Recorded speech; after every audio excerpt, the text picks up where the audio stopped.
Hello and welcome back dear students. उम्मीद करता हूँ सारे अच्छे होंगे, अच्छे से पढ़ रहे होंगे और अच्छे से अपने काम करके डाउट्स क्लियर करके मौज मस्ती भी कर रहे होंगे आप सब। तो नमस्ते छोड़ो, काम की बात पे आते हैं। और आज का हमारा टॉपिक क्या है? आज हम जो पढ़ेंगे वो है very very important topic, that is specific heat capacity. Specific heat capacity हम सीखेंगे कि ये क्या होती है, किस बला का नाम है स्पेसिफिक हीट कैपेसिटी। और जैसा कि हम पिछले टॉपिक्स में पढ़ते आ रहे हैं कि जब कोई क्वांटिटी पढ़ते हैं तो उसे सभी के लिए पढ़ते हैं। तो अभी हम क्योंकि मैटर के बारे में पढ़ रहे हैं तो फिर इसे डिफरेंट स्टेट्स के लिए देखेंगे, सॉलिड के लिए, लिक्विड के लिए, और सबसे इंपॉर्टेंट जिसके लिए ये बनती है, प्रॉपर आर्टिकल बनता है, प्रॉपर क्वेश्चंस आते हैं, हर बार आते हैं, हर तरह के एग्जाम में आते हैं, स्पेसिफिक हीट ऑफ गैसेस, उसके बारे में पढ़ेंगे। ठीक है, तो आज का हमारा टॉपिक जो है वो इन सब चीजों के बारे में है। तो काम शुरू करते हैं अपना। सबसे पहले सीखते हैं, सबसे पहला वर्ड कि हीट कैपेसिटी क्या होता है। हीट कैपेसिटी या थर्मल कैपेसिटी भी बोलते हैं इसे, थर्मल कैपेसिटी ये भी बोलते हैं। ठीक है, ये क्या होता है? तो थर्मल कैपेसिटी या हीट कैपेसिटी क्या है? देखिए, अगर कोई बॉडी है हमारे पास, ठीक है, और इसका मास मान लेते हैं m, इसका मास है, ठीक है, मास हो गया, ओके। अब हमने इसका टेम्परेचर बढ़ाना है। टेम्परेचर बढ़ाना है मतलब गर्म करना है इसे, है ना। टेम्परेचर बढ़ाना है तो क्या करना पड़ेगा? हीट देनी पड़ेगी। मैं हीट को लिख लेता हूं डेल्टा क्यू से, और जो हीट देनी पड़ेगी कितना टेम्परेचर बढ़ाने के लिए? डेल्टा टी टेम्परेचर बढ़ाने के लिए। तो एक एम बॉडी के मास को, मतलब एक कंप्लीट बॉडी को डेल्टा टी टेम्परेचर से बढ़ाने के लिए, एक बॉडी का टेम्परेचर डेल्टा टी अमाउंट से बढ़ाने के लिए हमें उसे हीट देनी पड़ती है। कितनी? Delta Q. ठीक है, तो हम इसी हीट को बोलते हैं heat capacity.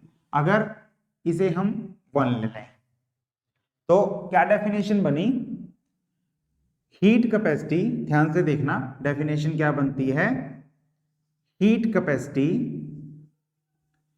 is the amount of heat required, amount of heat required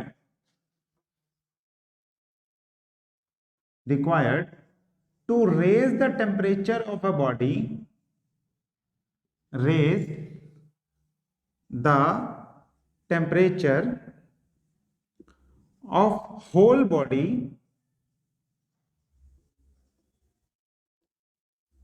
by unit degree। ठीक है, अगर किसी बॉडी का टेम्परेचर 1 डिग्री से आपने बढ़ाना है तो उसे कितनी हीट देनी पड़ेगी, उस हीट की अमाउंट को, उस हीट को हम बोलेंगे कि इतनी इस बॉडी की हीट कैपेसिटी है। ठीक है, सिंपल सी डेफिनेशन है। ओके, अब इसी में एक खास बात कि अगर आप होल बॉडी की जगह, पूरी बॉडी ली ना, पूरी बॉडी की जगह अगर आप ले लो unit mass of a body, unit mass of body, यानी कि इस m को आप पुट कर दो लेट्स से 1 ग्राम और 1 किलोग्राम, 1 पुट कर दो यूनिट, तब ये बन जाता है एक स्पेशल केस। स्पेशल केस, तो उस स्पेशल टाइप की हीट कैपेसिटी को हम बोलते हैं स्पेसिफिक हीट कैपेसिटी। ठीक है, तो सेम डेफिनेशन हो जाएगी स्पेसिफिक हीट कैपेसिटी की। Specific heat capacity is the amount of heat required, the amount of heat required to raise the temperature of a unit mass of a body by 1 unit degree Celsius, by unit degree Celsius और unit Kelvin। ठीक हो गया, simple definition. पूरी definition भी लिख ली हमने, समझ भी ली। डिफाइन एक और बार करना हो तो ऐसे करो कि जो आपको हीट देनी पड़ती है किसी भी बॉडी के लिए, किसी भी बॉडी को का टेम्परेचर बढ़ाने के लिए जो उस बॉडी को हीट देनी पड़ती है वो हीट किस पे डिपेंड करती है कि बॉडी का मास कितना है। ज्यादा मास होगा तो ज्यादा हीट देनी पड़ेगी, कम मास होगा तो कम हीट देनी पड़ेगी। ठीक है, अगर मास से ना समझ में आए तो ऐसा समझ लो कि आपको 1 किलो दूध गर्म करना है और एक 2 किलो दूध का उबाला देना है, आपको कौन से में ज्यादा हीट देनी पड़ेगी। अब ऑब्वियसली जिसका मास ज्यादा है उसको हीट ज्यादा देनी पड़ेगी। और दूसरा किस पे डिपेंड करता है, ये चेंज इन टेम्परेचर पे, है ना। कि अगर आपको थोड़ा सा गर्म करना है पानी, लाइक कोसा सा करना है, या पूरा पूरा उबाल के देना है, उसके हिसाब से आपको अगर ज्यादा टेम्परेचर तक बढ़ाना है तो ज्यादा हीट देनी पड़ेगी, कम टेम्परेचर तक बढ़ाना है तो कम हीट देनी पड़ेगी। और दोनों को मिला के डेल्टा क्यू क्या बन जाएगा, m डेल्टा टी। तो अगर आप ये साइन, प्रोपोर्शनैलिटी साइन हटाते हो तो बदले में क्या लगाते हो, एक कांस्टेंट लगाते हो ना। हमने वो कांस्टेंट लगा लिया small c. This small c symbol इसका स्मॉल सी है। इस स्मॉल सी को हम बोलते हैं कि this proportionality constant is called specific heat capacity. Specific heat capacity तो हमारे लिए इंपॉर्टेंट है स्पेसिफिक हीट कैपेसिटी, और हमने डिफाइन भी कर दिया उसे। कैसे डिफाइन किया एक बार फिर से कर लेते हैं। क्या बताया था, C का फॉर्मूला क्या आ गया है, यहां से देखो फॉर्मूला आ गया हमारे पास, C is equal to delta Q by m delta T। तो if m is equal to 1, delta T is equal to 1, तो C कितना हो जाएगा, C will be equal to delta Q, है ना। So specific heat capacity, I repeat the definition, is the amount of heat required to raise the temperature of a unit mass of a body by 1 degree by unit degree। ठीक है, तो हो गया। अच्छा, इसके units क्या होंगे, specific heat capacity के यूनिट्स क्या होंगे। तो हीट को आप जनरली लिखते हो कैलोरी में, ठीक है, divided by mass, divided by ले लो ग्राम या किलोग्राम ले लेंगे, डेल्टा टी डिग्री सेल्सियस ले लो या डिग्री केल्विन ले लेंगे। तो इसके यूनिट्स हो गए कैलोरी पर ग्राम पर सेल्सियस, या फिर जाउल पर किलोग्राम केल्विन, इस तरह से भी ले सकते हैं। ठीक है, तो स्पेसिफिक हीट कैपेसिटी हमारे पास हो गई। जनरली हम कैलोरीज में लिख देते हैं क्योंकि कैलोरी जो है हीट के लिए कैलोरी यूनिट यूज होते हैं, हमने ये डिस्कस कर लिया हुआ है। ठीक है, और रिलेशन भी हमें पता है, 1 कैलोरी किसके इक्वल होता है, 1 कैलोरी इज 4.186 जाउल के इक्वल।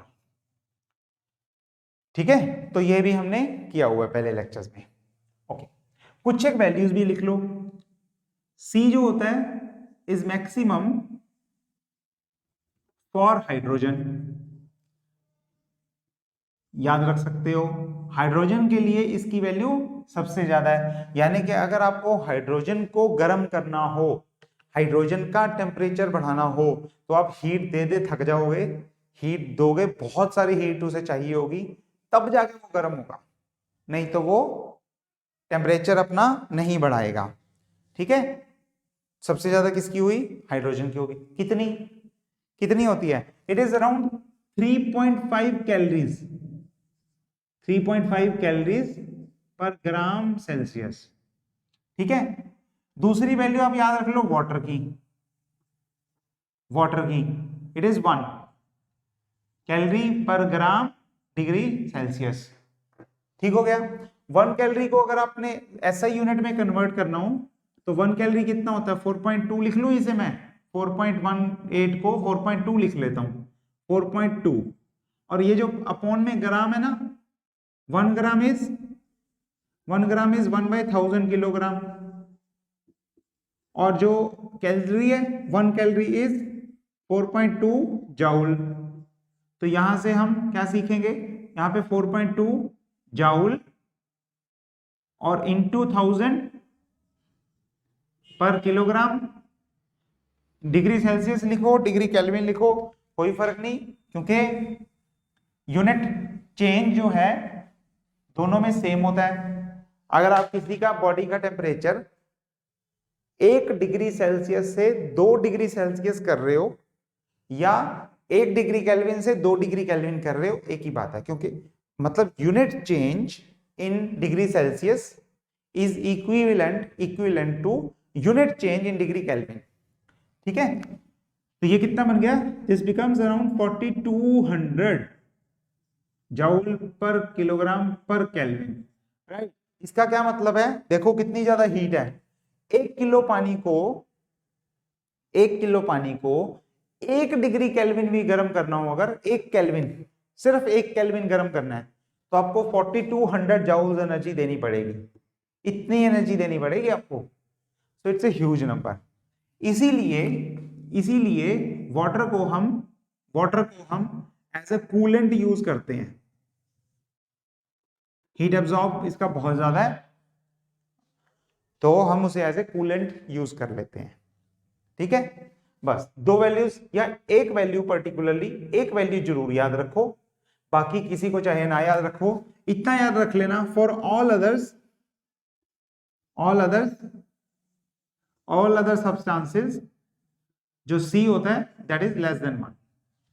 ठीक है, तो पानी के लिए 1 होता है, बाकी सबका 1 से कम होता है। वाह, शेर बन गया। पानी के लिए 1 होता है, बाकी सबका कम होता है। गुड। ठीक है, तो ये बात हमें समझ में आ गई, याद हो गई, इतनी बात थी। कोई दिक्कत वाली बात नहीं है, यहां तक आराम से समझ में आता है सब। ठीक है, तो इसे इरेज करते हैं और आगे बढ़ते हैं। अच्छा, पहले ये देखो कि इससे हमने क्या सीखा। इससे हमें एक बात निकल के सामने आ रही है जो हमें पता है। वैसे भी ये जो कांस्टेंट होता है ना, जो प्रोपोर्शनैलिटी कांस्टेंट होता है, वो हमें पता है ज्यादातर किस चीज पे डिपेंड करता है। तो यहां पे हमें पता लग रहा है C depends on the nature of the substance. Nature का मतलब ये है, एक सब्सटेंस के लिए इसकी वैल्यू अलग है, दूसरे सब्सटेंस के लिए इसकी वैल्यू अलग है। तो ये एक चीज पे डिपेंड करता है। ठीक है, किसी और पे भी डिपेंड करता है? यस, एक और चीज पे डिपेंड करता है ये। दूसरी चीज है स्टेट। पंजाब के यूपी के बिहार के गुजरात, कौन सा स्टेट मतलब वो सॉलिड में है या लिक्विड में है या गैसियस स्टेट में है। ठीक है, सॉलिड में अलग वैल्यू होगी, लिक्विड में अलग होगी और गैस में अलग होगी। ठीक हो गया, तीनों में। जैसे कि वाटर का हमने लिख लिया 1, वाटर में 1 है, राइट। अब दिक्कत यह है कि सॉलिड में कितना होगा? सॉलिड मतलब आइस में कितनी वैल्यू होगी? 0.5। और जैसे ही ये सॉलिड से लिक्विड जा रहा है, इसकी वैल्यू बढ़ रही है। गैस मीन स्टीम में कितनी वैल्यू होगी?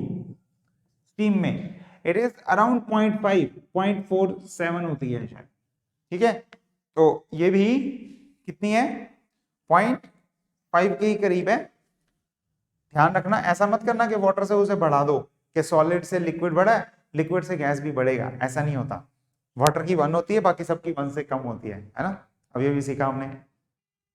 तो यहां तक हमें बात समझ में आ गई।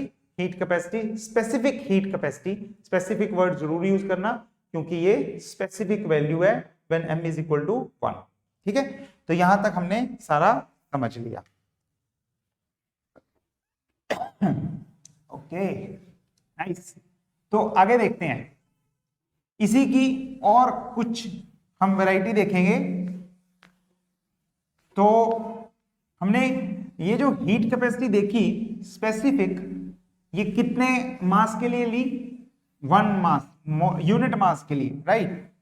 लेकिन हमने मोल्स में बात नहीं की, नंबर ऑफ मोल्स में बात नहीं की, हमने बात की मास में। अब हम बात करेंगे मास की जगह पे मोल्स में। ठीक है, तो नेक्स्ट डेफिनेशन एक और है, that is molar heat capacity. Molar या मोलर स्पेसिफिक हीट। आप अगर मोलर हीट कैपेसिटी नहीं लिखते, या मोलर हीट कैपेसिटी भी लिख लो, ठीक है, पर आप ऐसे इसे मोलर स्पेसिफिक हीट भी बोल सकते हो। ठीक, नाम से ही क्लियर हो रहा है क्या होगा। इसमें आप यूनिट मास नहीं लोगे, यूनिट मास नहीं लोगे, आप इसमें यूनिट मोल लोगे, मोल, ठीक है। यूनिट मोल मतलब amount of heat required to raise the temperature of 1 mole of a body by unit degree. ठीक हो गया, यूनिट मास की जगह यूनिट मोल लगा देना, कोई दिक्कत वाली बात नहीं है। अब आपको पता है कि यूनिट मोल में कितना मास होता है, m मास होता है। m is what, molecular weight, m is molecular wait. तो हम क्या कर सकते हो, हम क्या कर सकते हैं, इसे कैपिटल C से लिखते हैं और हम कह सकते हैं कि कैपिटल M यानी कि मॉलिक्यूलर मास मल्टीप्लाइड विद छोटा सी क्या था, स्पेसिफिक हीट कैपेसिटी, बड़ा सी क्या है, मोलर हीट कैपेसिटी। तो बड़ा C is equal to mass into छोटा C. Molar heat capacity is molecular weight times the specific heat capacity. ठीक है, ये एक डेफिनेशन हमारे पास आ गई। अच्छा, सी हमने कैसे लिखा था, सी हमने लिखा था delta Q by M delta T, ठीक है, यही लिखा था। और हम अगर देखें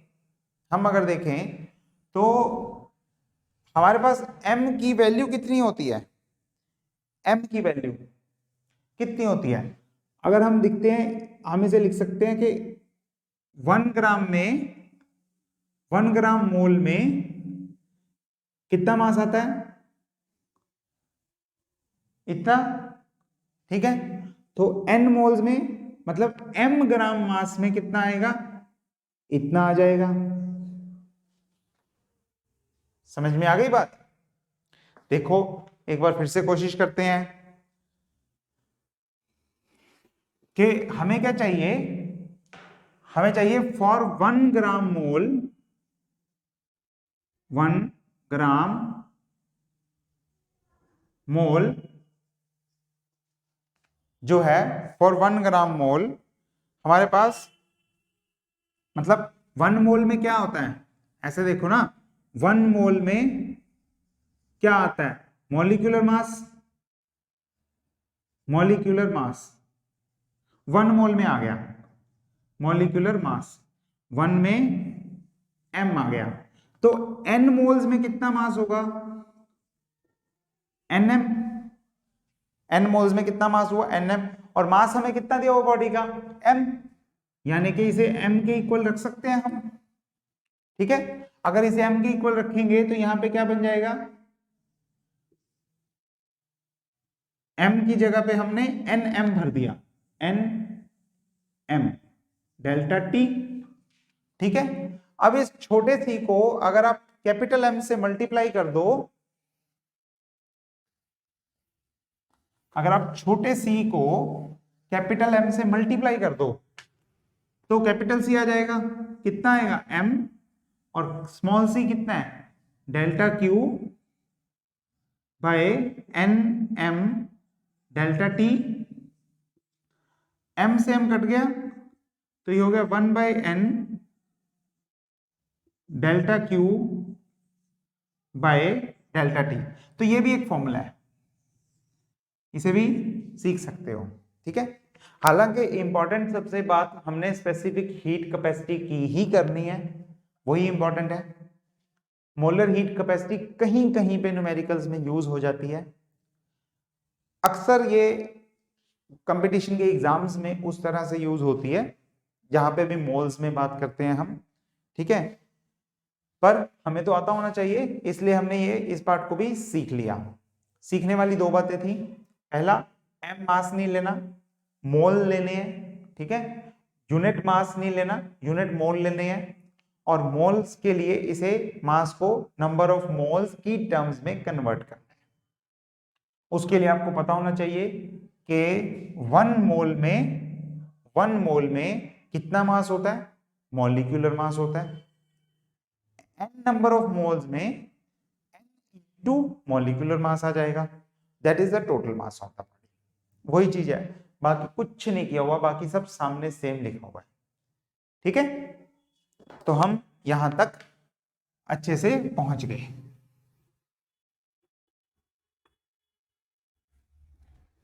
कोई भी डाउट हो, किसी भी तरह का कोई भी डाउट हो, आप मेरे को पूछ सकते हो, लिख के डाल देना, और हम उसे नेक्स्ट क्लास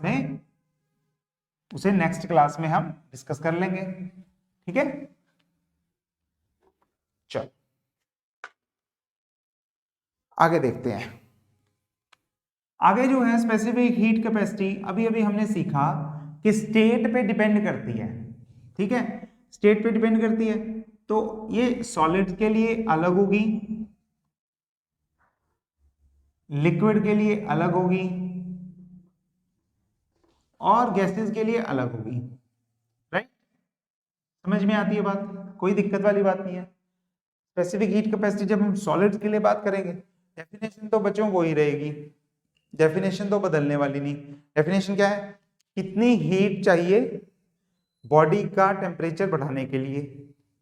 ठीक है, तो अगर बॉडी सॉलिड है तो हम कहेंगे उस गिवन सॉलिड का टेम्परेचर बढ़ाने के लिए कितनी हीट चाहिए। लिक्विड में भी यही बात रहेगी, गैसेस में भी यही बात रहेगी, पर जो हीट चाहिए उसका बिहेवियर कैसा होगा ये डिपेंड करता है कि वो मटेरियल कैसा है।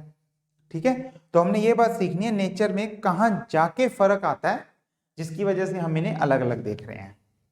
तो पहले सॉलिड्स और लिक्विड समझते हैं। ठीक है, सॉलिड्स में क्या होता है, क्या होगा, कुछ नहीं, बॉडी को हीट दो, उसका टेम्परेचर बढ़ा लो, सिंपल। ठीक है, ओके, खत्म होगी बात। तो हम इसमें एक लॉ सीखते हैं, that is Dulong and Petit law. Dulong and Petit, इन्होंने बताया था स्पेसिफिक हीट कैपेसिटी सॉलिड्स में, पर्टिकुलरली मेटल्स में कैसी होती है। ठीक है, मेटल्स में कैसी होती है, क्या बताया इन्होंने बताया वो होती है कांस्टेंट। कितनी, वो होती है 3R के इक्वल। 3R, आर आपको याद है, पहचानो पहचानो पहचानो पहचानो, क्या चीज है ये, universal gas constant. This R is universal gas constant. ठीक है, कितनी वैल्यू थी इसकी, अगर जाउल्स में लिखते तो 8.314 जाउल्स। बाकी के यूनिट्स क्या होते हैं, बाकी के यूनिट्स लगा लेना, ई में होता ना, तो एनर्जी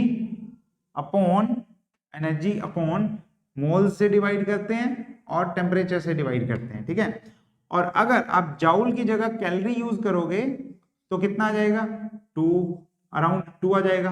1.98 लिख लो, 1.9 लिख लो। ठीक है, कैलोरी पर मोल केल्विन, ये यूनिट्स है, ये हमें पता है। तो यहां से अगर आप जाउल में लिखोगे तो 8.3 multiplied by 3, this is around 25 joules units, तो ठीक है। और अगर कैलोरीज में लिखोगे तो इट इज अराउंड 6 कैलोरीज पर दिस। ठीक है, तो स्पेसिफिक हीट कैपेसिटी कितना आ गया सॉलिड्स के लिए, पर्टिकुलरली मेटल्स के लिए। डुलोंग एंड पेटिट ने बताया कि it is a constant and it is equal to 3R। ठीक है, पूरा डेफिनेशन लिखना हो पूरा डेफिनेशन लिख लो। कितना होता है, average specific heat capacity of metals at room temperature, ये कब है, एट रूम टेम्परेचर, ये है at room temperature, is constant and is given by this, value. ठीक है, तो यहां तक हो गया। अच्छा, इसका हमने एक फिर ग्राफ बनाया स्पेसिफिक हीट कैपेसिटी का, सॉलिड्स के लिए हमने ग्राफ बनाया। ग्राफ बनाया तो क्या देखा, ग्राफ बनाया तो देखा सॉलिड्स का ही चल रहा है अभी तक, ठीक है, कि CV और T, यहां पे हम टेम्परेचर देख रहे हैं कितना बढ़ रहा है, ठीक है, यहां पे हम देख रहे हैं स्पेसिफिक हीट कैपेसिटी कितनी है, और मैंने पैर में V लगाया, specific heat capacity at constant volume. ये V किसको दिखाता है, ये दिखाता है वॉल्यूम कांस्टेंट है। यही सॉलिड में खास बात है, सॉलिड में क्योंकि जगह तो होती नहीं, वो बेचारे तंग ही हैं अपने अंदर ही अंदर है वो, बाहर तो ये तो है नहीं कि फैल के बाहर चले जाएंगे। तो सॉलिड्स में जब आप गर्म करते हो सॉलिड्स को, तो वो दूर नहीं भागना शुरू कर देते गैसेस की तरह, वो क्या करते हैं, वो वहीं पे रहते हैं, उनका ऑलमोस्ट वॉल्यूम उतना ही होता है और वो गर्म होने शुरू हो जाते हैं। मैं आपको एक सिंपल एग्जांपल देता हूं, आप घर पे कोई एक बर्तन उठाओ, उसे गर्म करो, ठीक है, जैसे कि आप मान लो पानी ले लो, पानी को पतीले में डालो, गर्म करो, ठीक, तो पतीला क्या होगा, पतीला थोड़ी उड़ के बाहर चला जाना शुरू कर देता है, पतीला सिर्फ गर्म होता है, पतीले का वॉल्यूम नहीं बढ़ता, ठीक है। अभी आप कहोगे कि थर्मल एक्सपेंशन अभी अभी तो हमने पढ़ा सर, उसमें तो हमने पढ़ा था वॉल्यूम बढ़ जाता है, वो नेग्लिजिबल है, जाने दो उसे, वो नेग्लेक्ट कर सकते हो, एक्सपेंशन वाला वॉल्यूम वो अलग चीज है, लेकिन यहाँ पे जो हम वॉल्यूम ले रहे हैं वो ऑलमोस्ट सेम है, ऑलमोस्ट सेम है, ठीक है। तो यहाँ पे हम कांस्टेंट वॉल्यूम लेते हैं, specific heat capacity at constant volume, ठीक है। उसका ग्राफ बनाया, यहाँ पे टेम्परेचर लिया, अब आप हीट देते रहो और देखो टेम्परेचर बढ़ रहा है कि नहीं, किस टेम्परेचर पे कितनी कैपेसिटी बढ़ रही है उसकी, तो आप देखोगे कुछ ऐसा सा ग्राफ है। अच्छा नहीं बना थोड़ा सा, इट्स ओके, बना लेना, ये कुछ डिजाइन से जाके उसके बाद सैचुरेट हो जाता है ये, जब ये फिक्स हो रहा है, यहां पे आ गया हमारा रूम टेम्परेचर, उसके बाद ये कांस्टेंट है, ठीक है, रूम टेम्परेचर पे या उसके बाद ये कांस्टेंट है, लेकिन उससे पहले तो ये बढ़ रहा है ना, उससे पहले तो, और 0 केल्विन पे कितना था, 0 था, है ना।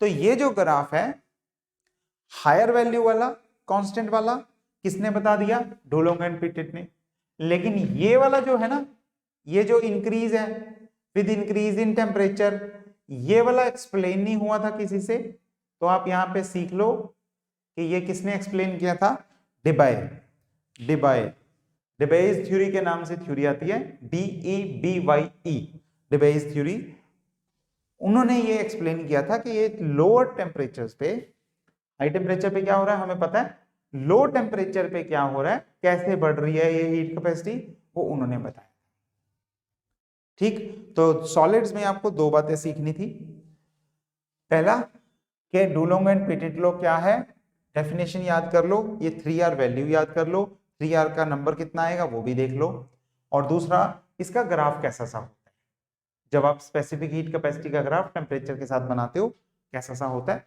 ये बात भी सीखने वाली है। अगले पे चलते हैं, सॉलिड वाला हमारा काम पूरा हो गया, क्या सॉलिड काम था, हो गया, ठीक है। अब चलते हैं लिक्विड्स पे, तो लिक्विड्स में जब हम बात करेंगे तो सभी लिक्विड्स की बात नहीं करेंगे, हम सिर्फ और सिर्फ बात करेंगे वाटर की, ठीक है, हम बात करेंगे सिर्फ वाटर की, और वाटर की कितनी हीट कैपेसिटी होती है हमने देख ही ली, हमें पता ही है, तो कोई अलग बात नहीं है इसमें, ठीक, चल जाएगा काम। ओके, तो यहां पे एक वर्ड और यूज होता है, मैं वर्ड बता देता हूं, वाटर के लिए बात कर रहे हैं सिर्फ, तो एक और टर्म यूज होती है, that is water equivalent, water equivalent, water equivalent क्या चीज है, ये एक तरह का W से लिखते हैं, छोटे W से, W से लिखते हैं, तो ये एक तरह का मास है, W जो है ये एक तरह का, वाटर इक्विवेलेंट जो है वो एक तरह का मास है, किसका मास, मास ऑफ वाटर, ये क्या करता है, ये उतना मास है जो उतनी ही हीट अब्सॉर्ब करता है, उतना ही टेम्परेचर रेज करने के लिए जितना कि कोई और बॉडी करे। ठीक, जैसे समझते हैं डेल्टा क्यू क्या चीज होती है, delta Q is M C delta T. तो अगर आपको किसी बॉडी के m मास को, बॉडी के m मास को डेल्टा टी टेम्परेचर बढ़ाने के लिए, बॉडी के m मास का डेल्टा टी टेम्परेचर बढ़ाने के लिए उसे क्या करना पड़ रहा है, इतनी डेल्टा क्यू हीट देनी पड़ रही है। ठीक है, किसी बॉडी के m मास को, m मास की का टेम्परेचर डेल्टा टी बढ़ाने के लिए डेल्टा क्यू हीट देनी पड़ती है। हम कह रहे हैं अगर आपको सेम हीट देनी पड़े, सेम टेम्परेचर बढ़ाने के लिए, लेकिन किसके लिए, वाटर के लिए, उस मास को, वाटर के उस मास को हम बोलेंगे ये क्या होता है, वाटर इक्विवेलेंट होता है। This is water equivalent.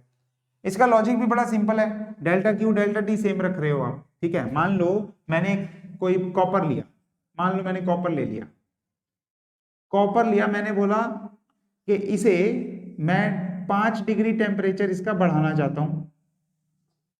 ठीक है, और कितने मास का, 1 kg का। मेरे को मान लो कितनी हीट देनी पड़ी, 100 हीट देनी पड़ गई। ठीक, तो अब मैं क्या कहूंगा, मैं कहूंगा उतना वाटर निकालो जितने वाटर को 5 डिग्री तक बढ़ाने के लिए मेरे को 100 हीट ही देनी पड़े। ये चीज है।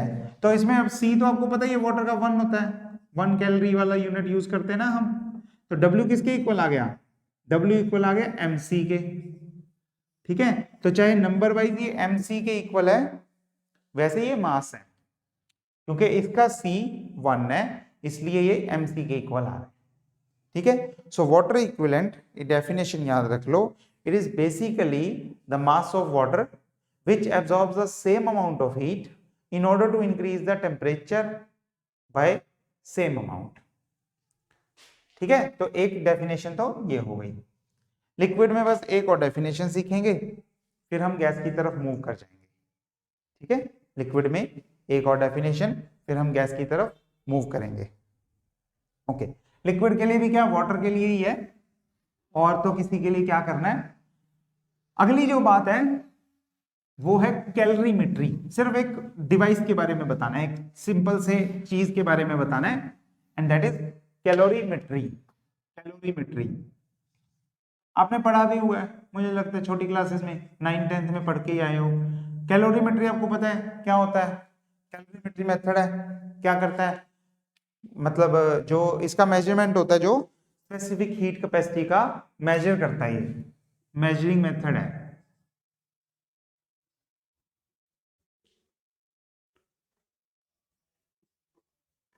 मेजरिंग मेथड है, ठीक है, स्पेसिफिक हीट कैपेसिटी का मेजरिंग मेथड है। आपको सिर्फ एक सिंपल सा कॉन्सेप्ट याद रखना है इसमें, बाकी कुछ डिटेल नहीं करनी, कोई बात नहीं करूंगा इसमें मैं, सिर्फ एक बात याद रखनी है, heat loss by one body is equal to heat gain by another body, that's it. ये बात याद रखना, ये प्रिंसिपल है इसका, कि दो बॉडीज आप लेके आए, ये तो गिरता ही रहता है, ठीक, दो बॉडीज आप लेके आए कांटेक्ट में, एक में ठंडा पानी डाल दिया, एक में गर्म पानी डाल दिया, जैसे कि दोनों को कांटेक्ट में लेके आए। दोनों कांटेक्ट में आने के बाद क्या होगा, जहां पे हीट ज्यादा है वहां से हीट फ्लो करना शुरू कर देगी from a higher temperature to lower temperature body, right. तो आपको सिर्फ इसमें एक असम्पशन मान के चलनी है, ये इसका प्रिंसिपल है कि जितना एक हीट लॉस कर रहा है दूसरा मटेरियल उतना ही हीट गेन कर रहा है, दैट्स इट, और कुछ नहीं, एंड ऑफ द स्टोरी। ठीक है, तो इस प्रिंसिपल पे ये काम करता है। ओके, थर्ड और लास्ट पार्ट है इसका, गैसेस। ये बहुत इंपॉर्टेंट है। एक्चुअल में सारा काम ही इसके लिए, इसकी बात पे, इसकी वजह से हो रहा था। तो इसे मैं इसी लेक्चर को, इस टॉपिक को क्या करें, अगले में कन्वर्ट कर दें। ठीक, तो इसी टॉपिक को मैं यहीं पे छोड़ रहा हूं। आप क्या पढ़ के आओगे, आप पढ़ोगे स्पेसिफिक हीट कैपेसिटी की डेफिनेशन, ठीक है, और आप पढ़ोगे सॉलिड्स और लिक्विड्स के लिए ऊपर ऊपर से बातचीत देख सकते हो कि कैसा होता है। ठीक, और कोई डाउट हो तो मुझे बता देना। हम मिलेंगे अगली क्लास में। अगली क्लास में अगला पूरा लेक्चर, पूरी क्लास डेडिकेटेड होगी, किसको डेडिकेटेड होगी, स्पेसिफिक हीट ऑफ गैसेस को। ठीक, मैं आपको एक ओवरव्यू सा देता हूं। अभी गैसेस के केस में हम क्या करेंगे, स्पेसिफिक हीट कैपेसिटी को डिफाइन करेंगे पहले, ऑब्वियसली क्या फर्क है सॉलिड्स के साथ वो सीखेंगे। उसके बाद जो है इसमें हम तीन तरह से इसे डिवाइड कर देते हैं गैस को, monoatomic, diatomic and triatomic, और डिवाइड करके फिर देखते हैं कि तीनों में स्पेसिफिक हीट किस तरह से वेरी करती है और किस तरह से उसके रिजल्ट्स आते हैं। ठीक है, पूरा का पूरा आर्टिकल, पूरी की पूरी ये क्लास, अगली क्लास जो है वो बहुत ही इंपॉर्टेंट है। इसका ग्लिम्स समझ लो, इसे अच्छे से एक बार क्विक रिव्यू कर लो चाहे, उसके बाद अगली क्लास पे हम वो सीखेंगे, वो करेंगे, और उसे पूरे ध्यान से करना, एक एक स्टेप। ठीक है, तो अगली क्लास तक के लिए टेक केयर, गुड बाय, और हम मिलते हैं बेटा अगले सेशन में। आप पढ़ लो, पढ़ते रहो, मजे करो, मस्ती करो, और पढ़ो भी, और डाउट्स पूछते रहो। ठीक है बच्चे, अगली क्लास में